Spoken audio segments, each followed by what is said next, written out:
পর্যন্ত কেকটার এরকম অবস্থা হয়েছিল।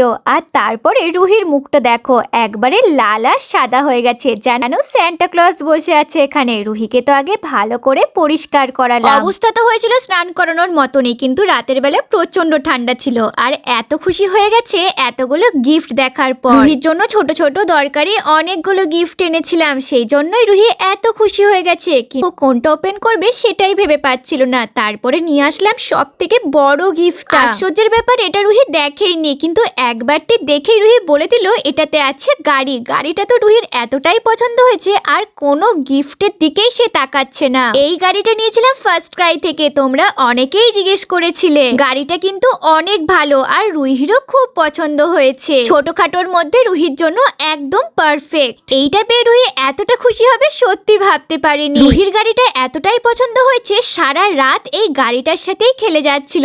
তো এখানে